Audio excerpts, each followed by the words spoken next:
what Mr. Furlow fails to understand is as county judge, while you are perceived to be the leader of the county, you can't direct everyone to do exactly what you want to do.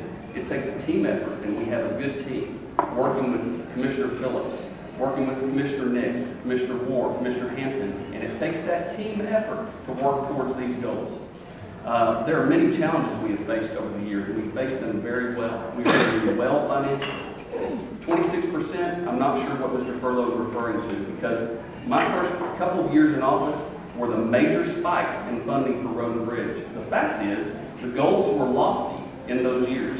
While the budget was high, we did not accomplish as much as we set out to accomplish in those years.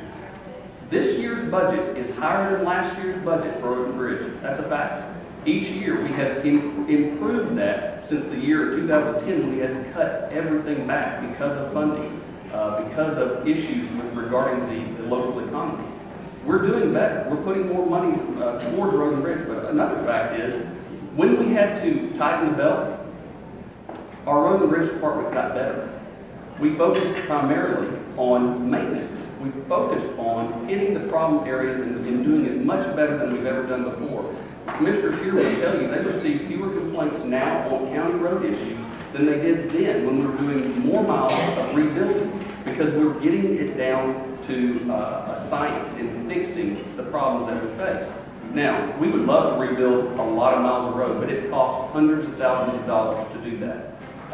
We are going to address that. My plan is that we move forward in doing so by hiring contractors outside of county government, so we're not further growing government, so that we're bidding out these projects, letting local private sector businesses take care of those big projects and keep our core function on maintaining. And that's beyond just building roads and patching potholes. That's taking care of the ditches and the drainage and putting culverts in and repairing culverts and all those other things that go along with the road and bridge job. We're doing that better than ever. We're going to continue to do that, and we're going to move forward on rebuilding in the future. These numbers that I quote come from the annual audit report that was done by Henry Peters, and it should be available for public consumption. Looking at from 2007 when Judge Baker took over to present, the fact of it is he's in his 8th year of his office, and we don't have a plan.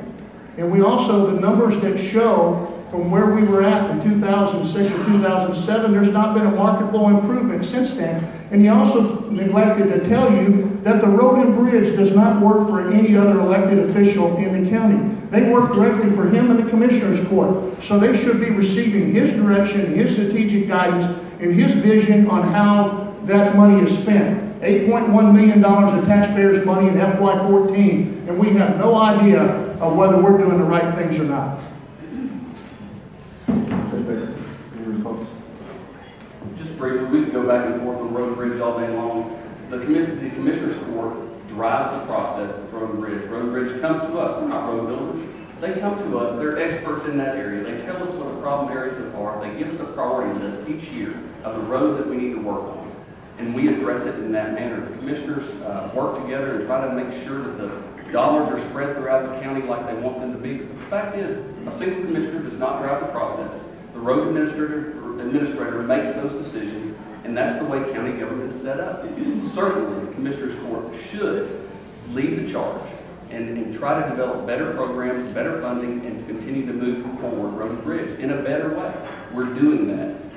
Everyone fails to neglect in these sort of debates and forums that, or neglects to mention that over the last decade, we've spent millions and millions of dollars outside Smith County, primarily to house our inmates in other counties.